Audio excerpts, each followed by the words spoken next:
They just did different versions. The Muppet Christmas Carol is one of my favorite Christmas movies ever. It's on our Christmas wheel for December. Hopefully it rolls. It's definitely one of the best. Breakout games? Did Jeffrey...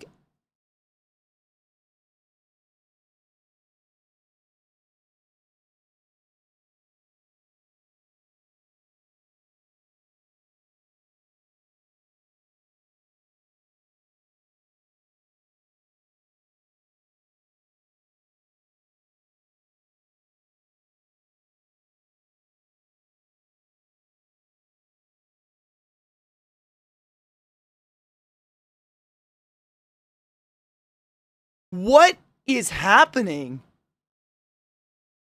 Is Jeffrey okay?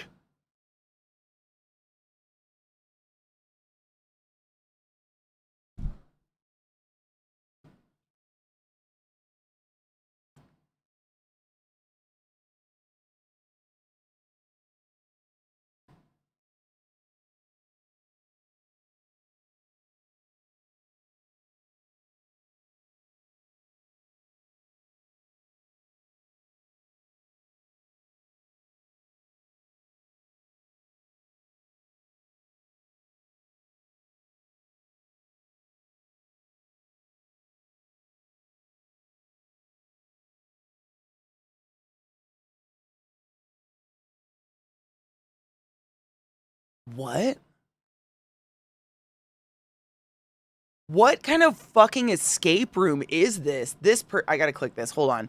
I snuck into an escape room because our guest hid their next clue in the garbage disposal.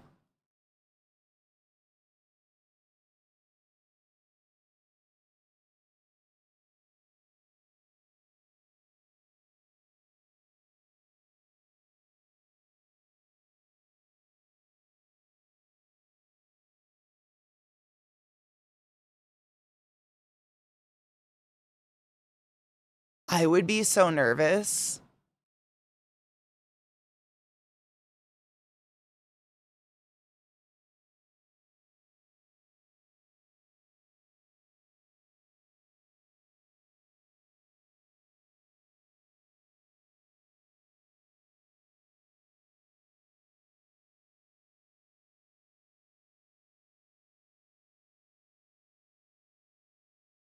Oh, I'd shit.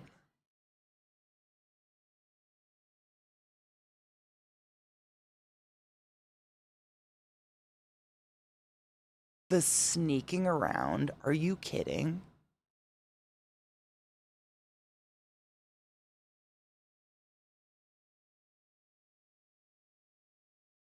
TikToks fail all the time. I hate that shit too. It was literally, so it was an escape room, and the escape room people fucked up their escape room, so the person running it had to sneak in and fix it. So that's what these are, is literally, yeah, like, it's someone who has to sneak into the escape rooms and fix them because people fucked them up. So this next one says, I had to sneak into an escape room to reclose a hidden box.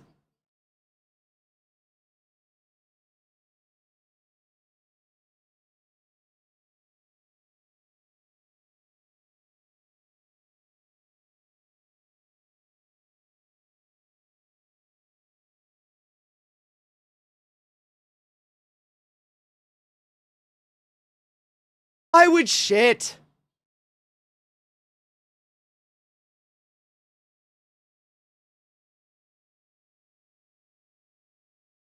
No, it makes me shit. I get so I'd be so nervous. I'd be so nervous. Smoke twerk? Oh my god. For a minute there I was literally like, what's smoke twerk? What is that? They are ninjas. They're just so hyper focused on something that's the only reason they don't notice. That's all I can come up with. That's it? I don't know. I couldn't, like, I feel like, and then they act startled, like, when things happen. I don't know. Someone gave me music. Organizer. I still don't know how to pronounce it. Doesn't matter. It's a blast. So let me get into the game category and stuff, and then I'll tell you how you can be a part of the game if you so wish. You do not have to. You literally do nothing. It's just your screen name becomes one of the characters I fuck with, but you can if you want. Orginizer. 100%. No, it's falafel. Falafel. Yes, that's what it is. Can we just, Katie? It's falafel.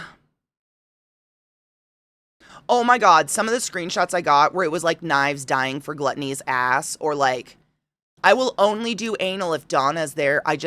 They're just the funnest. Okay, it's not up yet, Crispy. Thank you for trying that actually, because I want to know like, it's not me putting it in the game category that activates like the actual alert. It's got to be in the game, and I want to see. Okay, do it again. I want to see if I have to do it in the settings every time. You know what I'm saying? Like if I have to connect. I don't think so. Let me see.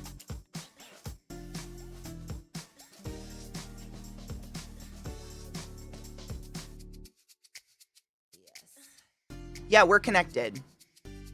So, exclamation point. There it is. Keys in bowl will put your name into the random lottery of people that I'm putting into orgies. Consensual. It's a puzzle game. Don't worry.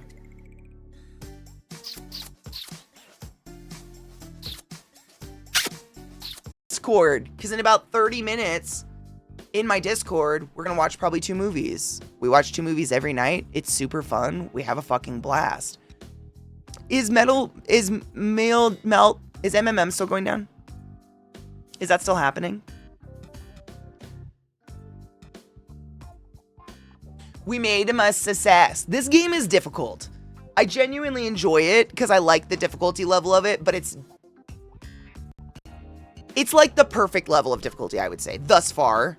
In that, like, it's just enough to keep me going, but not enough to be irritating that I don't want to play anymore. Do you know who's live right now for MM?